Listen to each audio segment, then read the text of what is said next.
Assalamualaikum warahmatullahi wabarakatuh. Bismillah, alhamdulillah.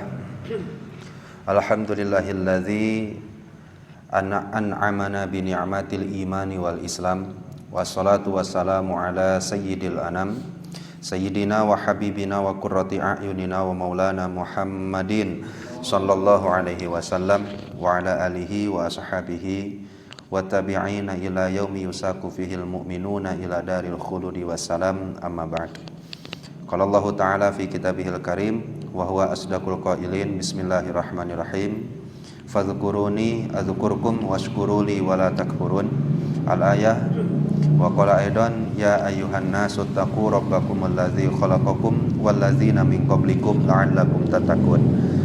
Al-ayah. Shadaqallahul azim wa shadaqa rasuluhul karim wa nahnu ala dzalika minasyahidin wa syakirin walhamdulillahi rabbil alamin. Wa qala fi du'a rabbi shrah li sadri wa yassir li amri wahlul 'uqdatam min lisani yafqahu qawli. Allahumma sakhkhir lana lisana sidqi waj'alhu mahallal fahmi lil khitabi wa nutqa bis shawabi wal amala bis sunnati wal kitabi. Allahumma iftah lana abwabal ilmi wa zidna ilma wa fahma wa alhiqna bis salihin. Allahumma iftah alaina futuhal arifina bi hikmatika wansur alaina rahmataka wa zakkirna ma nasina ya dzal jalali wal ikram. Allahumma faqihna fid din wa 'allimna ta'wil walhamdulillahi rabbil alamin. Qala mu'allifu hadzal kitab rahimahullahu ta'ala wa nafa'ana bihi wa bi'ulumihi wa a'dalaina min barakati wa karamatihi. Allahumma wafiqna li isabati shawab wa janibna zayga wal irtiyab wa anfa'na wal muslimina bima hawa wa hadzal kitab ala hadhihi niyatil hasanah wa bi kulli niyatin shalihah. Allahumma hasil maqasidana bihaqqi suratil Fatihah. A'udzu billahi minasy syaithanir rajim. Bismillahirrahmanirrahim. Alhamdulillahi rabbil alamin. Arrahmanir rahim. Maliki yaumiddin. Iyyaka na'budu wa iyyaka nasta'in. Ihdinas siratal mustaqim. Siratal ladzina an'amta 'alaihim ghairil maghdubi 'alaihim waladdallin. Alhamdulillah, Bapak-bapak sekalian, pada kesempatan malam hari ini kita bisa berkumpul kembali, yang insyaallah kita mencoba membaca kembali untayan-untayan hikmah yang disampaikan oleh Syekh Ibnu Athaillah As-Sakandari, dan sekaligus kita membaca juga penjelasan-penjelasan ulama yang menjelaskan tentang hikmah-hikmah tersebut, yang mudah-mudahan menjadi sababiah kita mendapatkan ilmu yang bermanfaat, dan juga menjadi sababiah kualitas amal kita, kualitas ibadah kita, kualitas adab kita ketika beribadah selalu meningkat, dan menjadi wasilah kita mendapatkan derajat orang-orang yang soleh, orang-orang yang bertakwa, orang-orang yang dikehendaki baik oleh Allah, imma fid dunya wa imma fil akhirah. Karena Rasulullah SAW dawuh, may yuridillahu bihi khairan yufaqihu fid din. Orang yang dikehendaki baik oleh Allah, maka yufaqihu fid din, ia akan dipahamkan dalam masalah agamanya. Dan mudah-mudahan ini menjadi salah satu ciri Allah Subhanahu wa taala mengirodahkan kita termasuk bagian golongan orang-orang yang dikehendaki baik oleh Allah. Dan juga kita pun bermunajat kepada Allah, bukan hanya kita, tapi pasangan hidup kita, zuriyah turunan-turunan kita pun mudah-mudahan ditakdirkan oleh Allah menjadi orang-orang yang sa'adah, orang-orang yang mendapatkan kebahagiaan imma fid dunya wa imma fil akhirah. Amin ya Allah ya rabbal alamin. Tadi udah terhitung bahwa hikmah yang sudah kita baca itu udah sampai 119. Ya, itu alhamdulillah, ya, mudah-mudahan dari 1 sampai ke 119-nya sudah paham semua, jadi tinggal mengamalkan saja. Nah, nanti tinggal kita menambah saja. Nah, hikmah yang 119 ini insyaallah akan menjelaskan tentang sesuatu yang penting juga dalam beribadah. Kalau kemarin kita sudah bahas tentang muqimus shalah, orang yang dinyatakan oleh Allah untuk mendirikan sholat dan persyaratannya apa-apa saja. Nah, sekarang setelah kita beribadah, sok aya rasa keakuan bahwa ibadah tersebut hasil jeripayah kita sendiri, sehingga kita dengan ibadah yang telah kita lakukan berusaha menuntut Allah agar balasan dari ibadah tersebut disegerakan, atau meminta balasan dari ibadah yang telah kita lakukan. Nah, untuk permasalahan ini maka Syekh Ibnu Athaillah Sakandari akan menyapa kita, orang-orang yang sering meminta kepada Allah mengandalkan amal ibadah yang telah kita kerjakan.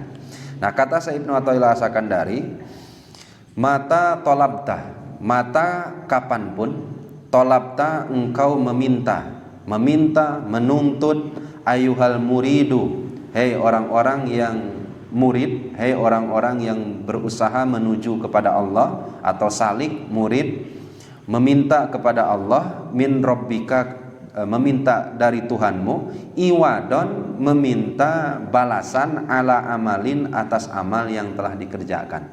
Amal tersebut sholatan kana au ghairoha, baik sholat amalnya, au ghairoha, atau selain sholat. Bi'an amil tazalika, yaitu kamu beramal, li ajli sawabi ajilin, untuk meminta balasan akhirat, atau kamu beramal au ajilin, minta balasan duniawi. Balasan duniawi bagi orang-orang murid adalah al-imdidad, yaitu pertolongan Allah atau madad-madadnya Allah di dalam ibadah. Nah, mengandalkan, menuntut tersebut karena sababiah telah beramal. Biasanya kan kita gitu Pak.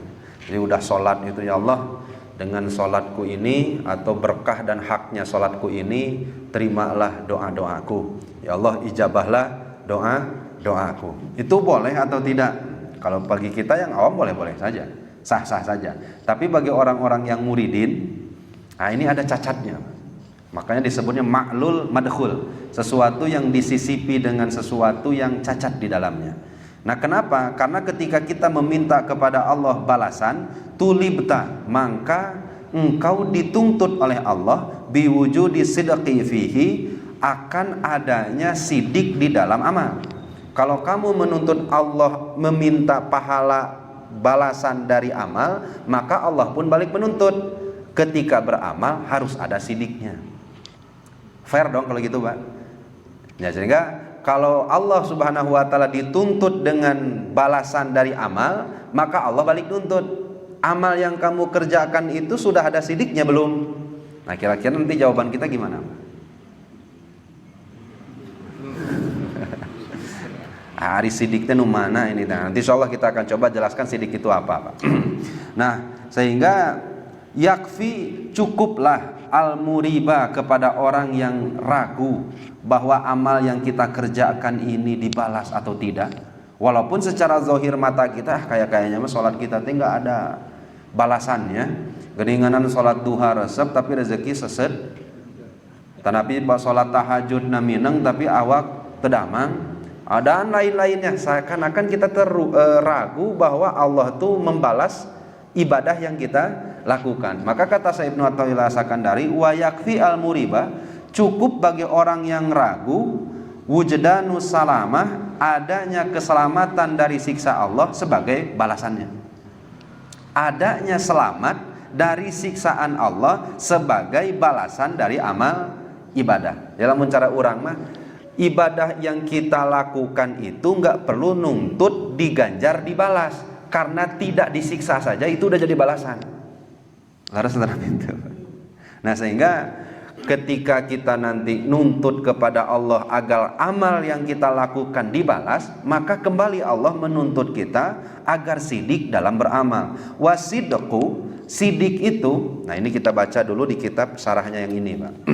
Wasidqu mutabaqatul batin lil zahir, searahnya, sejalannya, muwafaqahnya antara batin dan zahir. Zahirnya sholat, batinnya sholat. Nah, kira-kira kalau sudah seperti ini, layakkah kita disebut orang yang sidik? Nah, jadi ketika kita melakukan sholat, maka batin kita pun ikut sholat. Ketika zahir kita membaca Al-Quran, batin pun membaca Al-Quran. Nah, makna yang lebih lanjut, nah kita baca di kitab syarah yang ini, Pak. Yang dimaksud dengan sidik adalah sirrul ikhlas, intinya dari ikhlas. Nah, ikhlasnya kan susah, Pak. Sidik itu apa? Upgrade dari ikhlas. Ya kalau Bapak nanti golongannya shodiqin, orang-orang yang sidik dalam beribadah, orang-orang yang benar-benar jujur dalam beribadah. Nah, apa maknanya sidik di dalam ibadah itu? Orang yang ikhlasnya itu sudah di-upgrade. Karena sidik itu di atas ikhlas. Nah, ikhlas sudah tahu, Pak. Nah, jadi orang teh pabelit dengan istilahnya hanya bahas sidik. Sidik adalah inti dari ikhlas. Ari ikhlas nya ikhlas itu mengeluarkan selain Allah di dalam hati. Nah, ibadah kita itu hanya untuk Allah saja. Tidak ada motivasi lain kecuali hanya Allah. Nah, itu kan susahnya ya minta ampun. Nah, coba kita baca, Pak. Huwa, ikhlas itu atau sidik itu at-tabarri, melepaskan diri minal hauli wal quwati, dari daya dan kekuatan sendiri. Jadi ketika kita sholat itu sudah tidak ada lagi anggapan bahwa sholat ini adalah upaya kita dan kekuatan kita. Ketika kita baca Al-Quran, kita beramal soleh dan lain-lainnya, semuanya sudah la haula wa la quwata illa billahil aliyil azim. Semuanya sudah di dalam hati terpatri bahwa apa yang aku lakukan, apa yang aku kerjakan, taat yang keluar dari tubuhku, semuanya adalah daya upaya yang Allah berikan kepadaku, kekuatan yang Allah berikan kepadaku. Saya hanya sebagai mazohirul haq, sebagai tempat Allah menyalurkan sifatnya saja. Saya ini hanya tempat Allah menyalurkan kudroh dan irodahnya saja. Nah, sehingga kita nggak pernah akuan bahwa sholat itu menang kita. Nah, itu sidik syarat yang pertama. Kira-kira ada yang ini, Pak?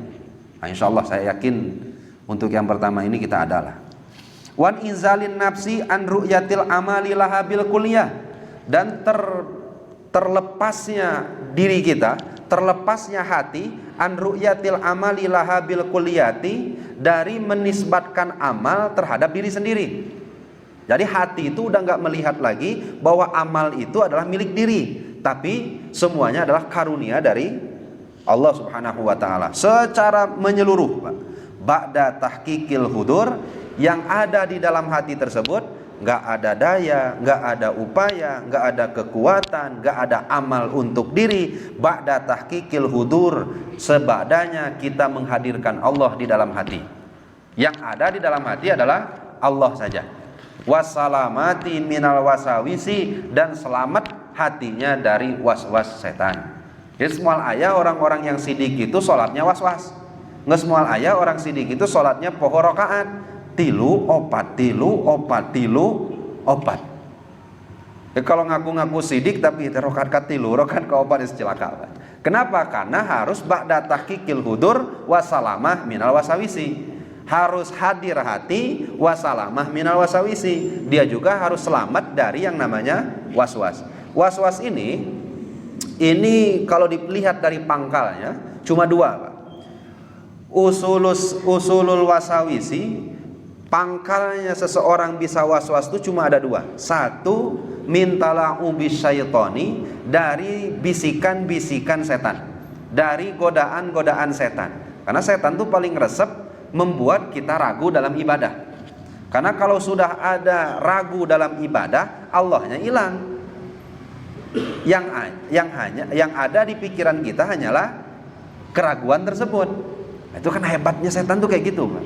Walaupun yang kita pikirkan tetap sholat, tapi yang jadi intinya gimana caranya orang tersebut jangan menghadirkan Allah dalam hatinya. Harus hadirkan selain Allah. Jadi ketika kita sholat, Allahu Akbar, tadi rokaat kahiji Fatihah dibaca atau wantenya.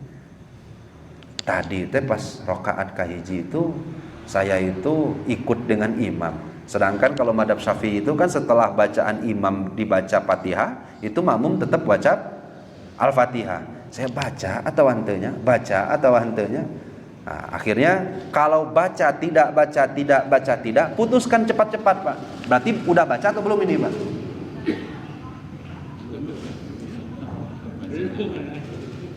Cek bapak teh. Lah Allah Maha Pangampura ieu.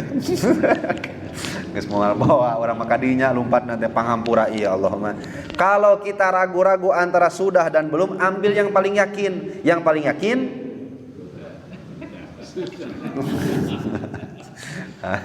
yang paling yakin belum berarti belum. Nah konsekuensinya kan jadi bingung lagi dalam hati teh. Lamun saya ngambil belum berarti saya kurang atau 1 rakaat. Kan gitu jadi nanti apa?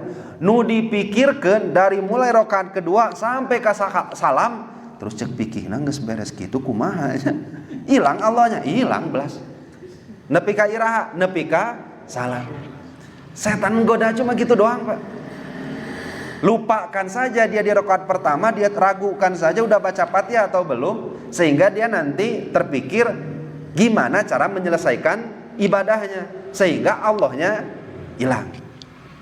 Kalau itu, kalau orang-orang fikih pasti seperti itu godaannya. Orang-orang ngaji pasti seperti itu godaannya. Kalau orang-orang yang nggak ngaji mah ya udah, yang setan tuh datang, tuh masalah kantor, manya tadi ingat-ingat. Tuh masalah anu, tuh masalah anu. Nah sehingga Allahnya hilang. Nah orang yang sidik harus searah antara zuhir dan batinnya. Nah sehingga ya susah banyak. Was-was yang pertama datang dari setan. Setannya alhamdulillah terbendung lah umpama nanti. Kenapa terbendung? Ya karena memang salah satu sunnahnya kita sebelum sholat itu kan baca ta'awud. Ta'awudnya mau versi yang mana saja. Robbi inni a'udzubika min hamazati syayatin wa a'udzubika robbi ayahdurun, silahkan. Atau baca yang versi panjangnya menurut madhab Imam Hambali, a'udzubillahi sami'al alim minasyaitonir rajim, atau mau baca versi terpendek a'udzubillahi minasyaitonir rajim, kemudian baca surat An-Nas, kemudian pasang niatnya, dilafadzkan, kemudian ketika takbiratul ihram hadirkan yang dilafadzkan tadi di dalam hati. Kan gitu urutan kita sholatnya, Pak. Akhirnya anggap sajalah tidak ada satupun tempat bagi setan agar ngewaswaskan hati kita. Nah kemudian kalau sudah seperti itu, terhindarkah kita dari waswas? Belum juga. Apalagi yang kita hadirkan waswas itu, yang menjadi pangkalnya waswas itu qillatul ilmi, kurangnya ilmu. Kurangnya ilmu pun menjadi kewaswasan. Banyak sekali kalau ibu-ibu ataupun bapak-bapak kalau ngaji fikih itu selalu bertanya, sebadanya saya sholat, sebadanya saya wudhu, kemudian berangkat menuju ke masjid, tengah jalan sisa-sisa air kencing tadi, saya ragu ini tapi ada ngecretnya. Cret, iya teh keluar atau hantenya? Keluar atau hantenya? Apa keputusannya, Pak?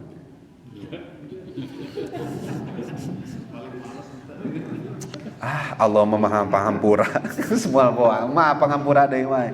Nah, kenapa ragu? Ya karena enggak ada ilmunya. Nah, akhirnya was-was itu datang satu karena setannya sudah terbendung, kurang ilmunya ini yang harus kita isi dengan ilmu. Nah, sehingga kalau ada kejadian-kejadian seperti itu nyawayahna, kita anggap sesuatu yang meragukan itu enggak ada. Artinya enggak ada, kita harus ganti dulu semua pakaian atau pakaian dalamnya dan kemudian mulai lagi berwudu. Ya, karena memang setan itu datang di saat kita kurang ilmu dan kemudian dia bikin kekurangan ilmu kita itu menjadi keraguan kita dalam ibadah. Kalau orang sudah ragu ibadahnya, ya sudah beres, Pak. Ketika berdoa saja, setan itu paling pintar. Maka jangan satu saat Bapak udah jangan nantang setan banyak. Karena kita memang kalau diadu jeung setan ya mungkin kalah. Kenapa kalah? Karena memang setan dari dulu kan pengalamannya gak mati-mati. Kalau kita kan baru hidupnya. Ketika kita berdoa saja seringkali kalah dengan setan, Pak. Karena ketika kita berdoa, setan itu selalu berbisik. Doa kamu diijabah atau mu'ah? Kira-kira jawabannya apa, Pak? Ketika kita berdoa khusyuk-khusyuk, kamu khusyuk-khusyuk berdoa gitu diijabah mual doa teh. Jawabannya apa, Pak? Ya diijabah, Bapak. Nah hati, malah diijabah. Tapi kan kamu banyak dosa. Sedangkan salah satu yang menghalangi ijabah itu adalah dosa. Kira-kira ragu nggak jadinya, Pak? Tuluikeun moal ngadoa. Atau teruskan saja berdoa dengan membawa keraguan itu. Nah artinya Setan itu kan paling pintar, Pak. Makanya saya sering gitu, Pak.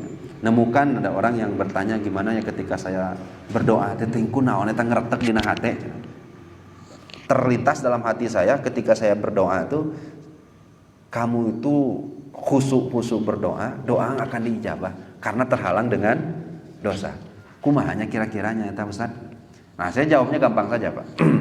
Ketika dulu, Pak, setan, iblis lah nenek moyangnya, iblis itu diusir dari surga karena sababiah nggak mau sujud kepada Nabi Adam, kemudian dilemparkan ke dunia.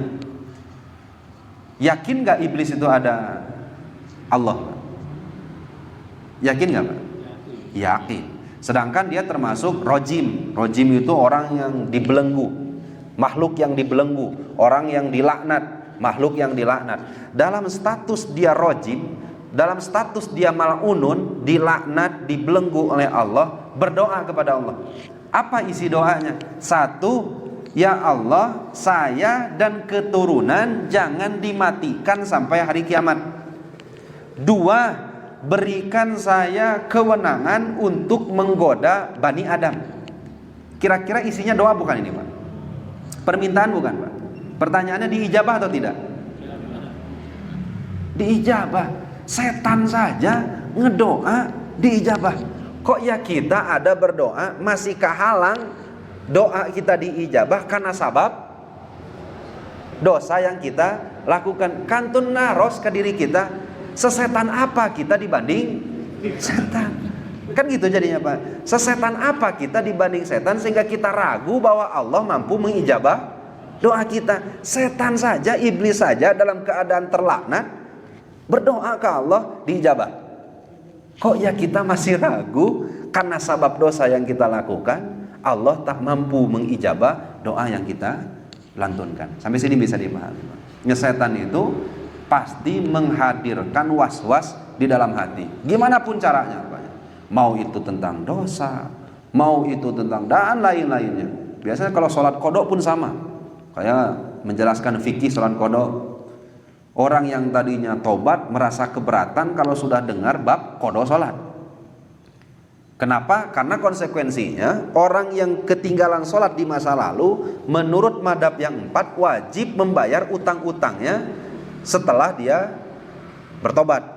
Artinya nggak boleh hanya istighfar saja, nggak boleh. Kenapa? Karena dawuh Rasul, andaikan kita punya utang kepada Bani Adam, maka utang itu harus dibayar. Bagaimana kalau utang tersebut kepada yang menciptakan Bani Adam? Artinya hakullah, haknya Allah lebih wajib ditunaikan ketimbang haknya Bani Adam. Kalau hitungannya prioritas ya, Pak ya.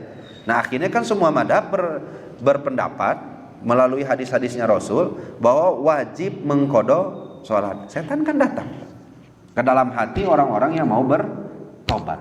Apa datangnya? Ini saya tuh gitu. Soalnya itu kamu tobat umur berapa? 60 tahun.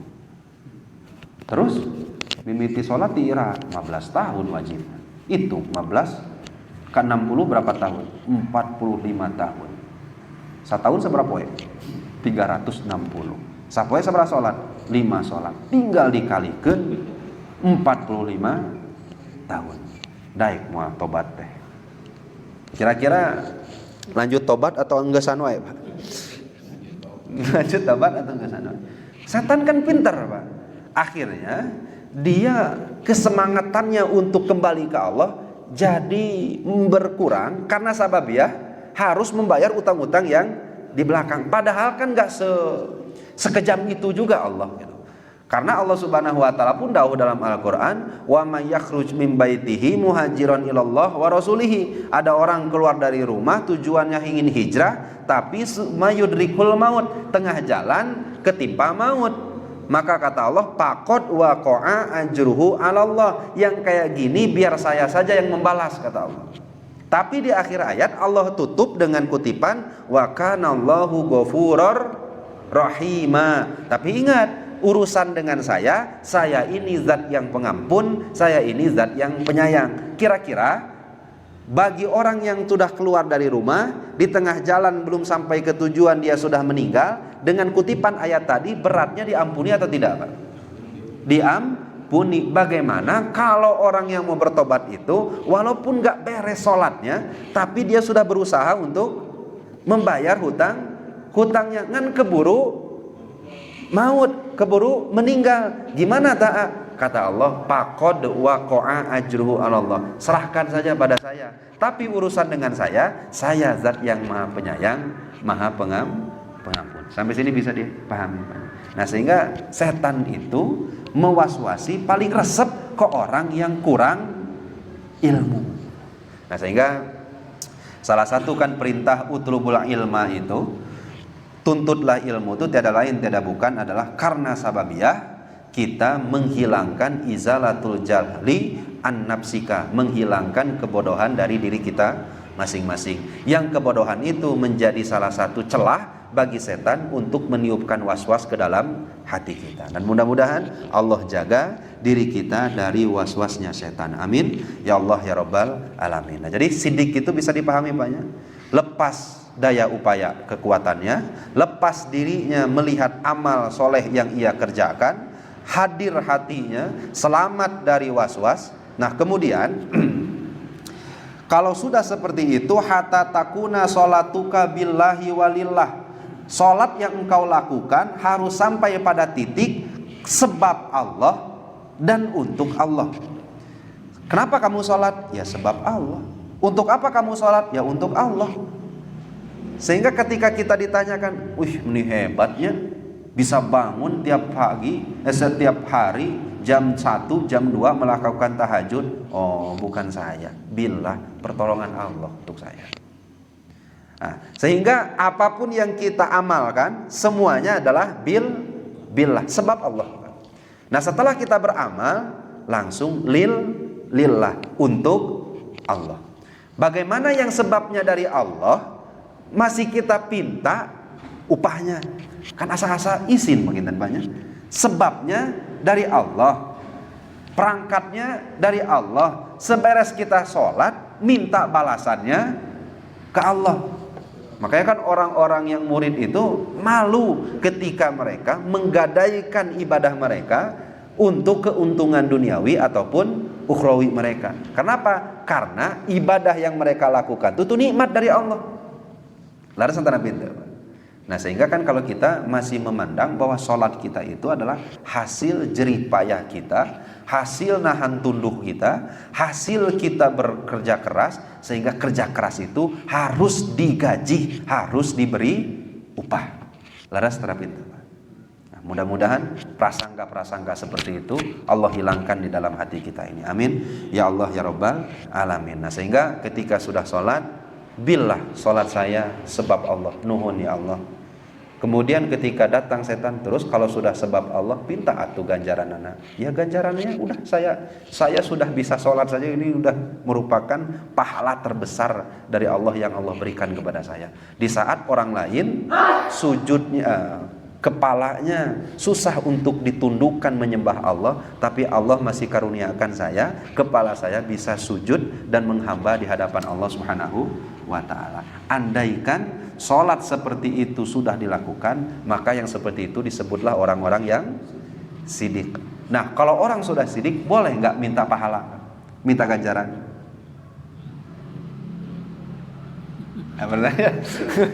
Ini kalau udah sidik nih Bapak umpamanya, alhamdulillah saya sudah bisa sholat sesuai definisi yang disebutkan oleh Syekh Ibnu Ajibah tadi. Nah, berarti boleh nggak kita minta pahalanya? Ya Allah, berhubung saya sholatnya sudah sidik, nah mana pahalanya ya Allah? Boleh nggak kira-kira?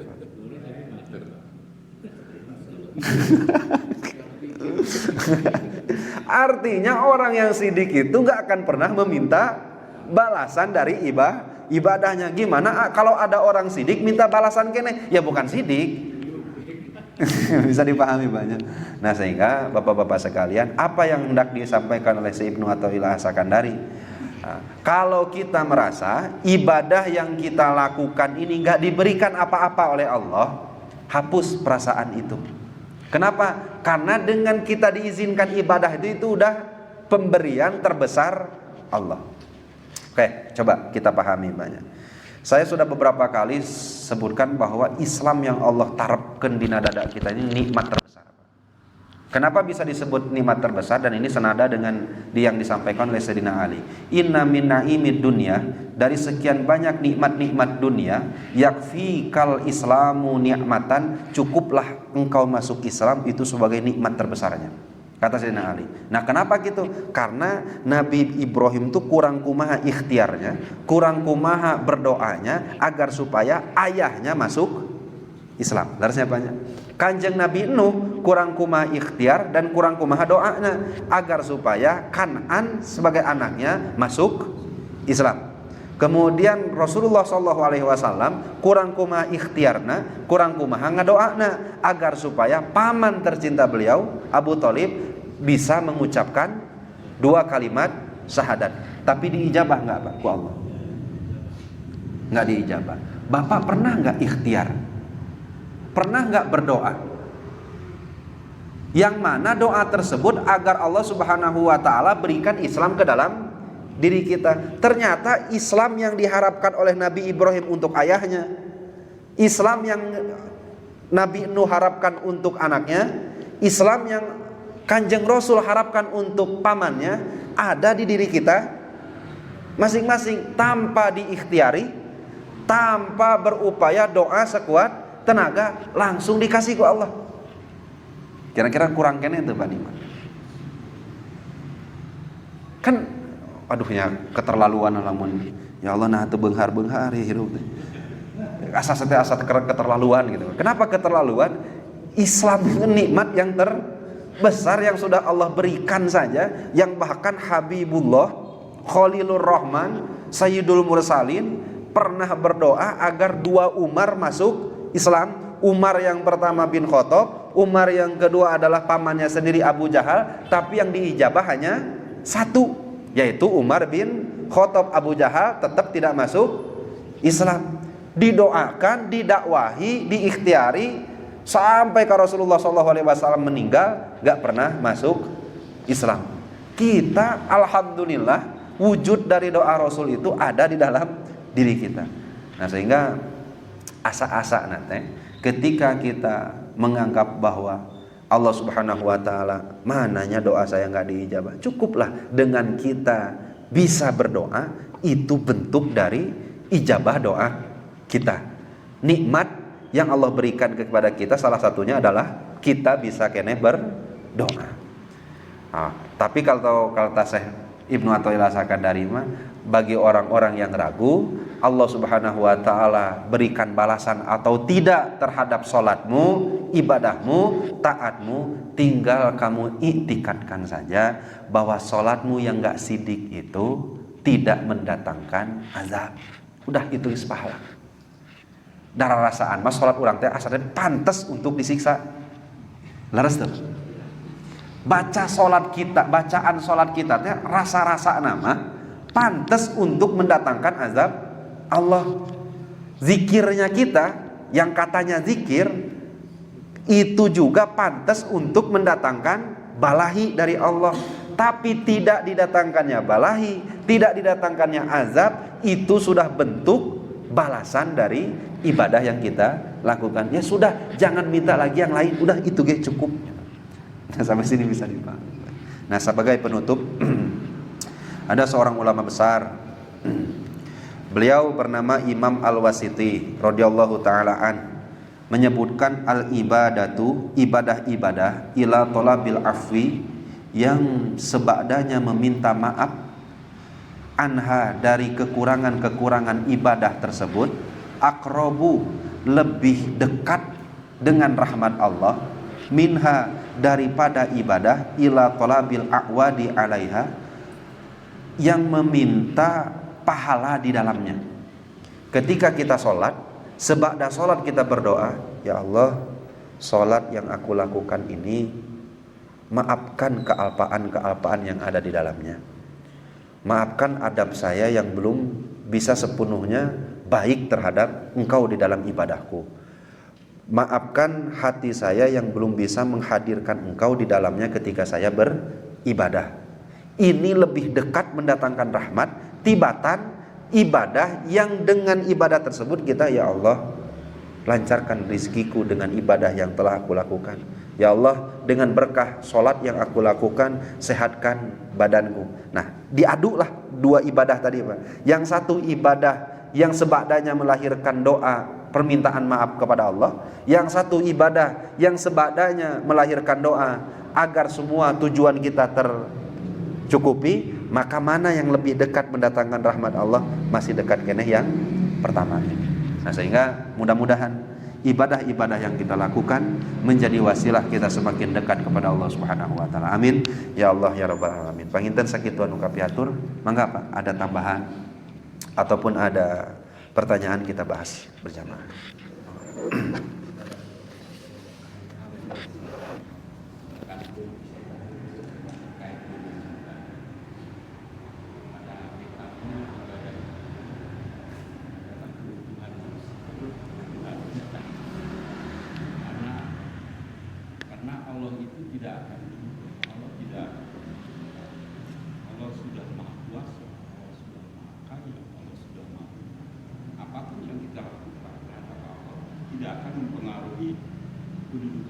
Ya, betul. Tetapi kita sebagai manusia,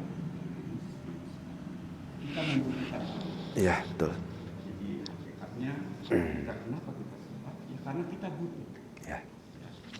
Kenapa Allah mewajibkan sholat? Karena itu mungkin karena kasih sayang Allah, Rahman dan Rahimnya Allah, sehingga kita itu seolah-olah dipaksa. Ya. Awalnya itu seolah-olah dipaksa, sehingga kita itu bisa merasakan. Setelah kita dipaksa, lama-lama kita tahu ternyata Allah itu tidak akan berubah hakikatnya. Allah itu tetap segalanya, cuma kita sendirilah yang membutuhkan Allah. Ya. Nah, oleh sebab itu, karena kita butuh segala sesuatu yang kita minta kepada Allah. Semua persoalan hidup istilahnya apa yang kita hadapi di dalam kehidupan ini, termasuk tugas kita manusia sebagai khalifah. Jadi ya kita harus selalu meminta kepada Allah. Ya, betul. Jadi apa? Jadi doa itu apa istilahnya? Memohon itu bukan karena kita ibadahnya, tetapi karena kita membutuhkan Allah. Ya. Oleh sebab itu ya kita harus berdoa. Ya. Harus istilahnya meminta, ya Allah, saya kelihatannya saya membutuhkan, mau ini, mohon ya Allah diberikan apa? Ya. Bantuan, Ya. kemudahan. Nah mungkin setelah itu kita harus menyadari bahwa Allah itu maha tahu. Ya. Apa yang kita minta itu belum tentu Sesuai. sesuatu yang istilahnya baik bagi kita. Itu mungkin bagian dari hawa nafsu. Ya. Jadi Allah maha tahu, sehingga ketika setelah kita berdoa, kita berprasangka baik kepada Allah. Ya. Oh mungkin inilah yang terbaik. Iya, betul. Dari Allah itu. Ya. Dan saya bisa bahwa kalau kita tidak berdoa, Ya. itu dikatakan orang sombong. Betul. Begini. Nah, istilahnya Tambahan lah ya, Pak ya. kenyataan gitu. Ya. Ya, saya sepakat karena memang sebenarnya searah, cuma perlu kita klasifikasikan bahwa yang disampaikan tadi, yang dimaksud oleh Syekh Ibnu Athaillah As-Sakandari adalah intikat seseorang yang Allah itu harus memberikan pahala dari ibadah yang telah kita lakukan.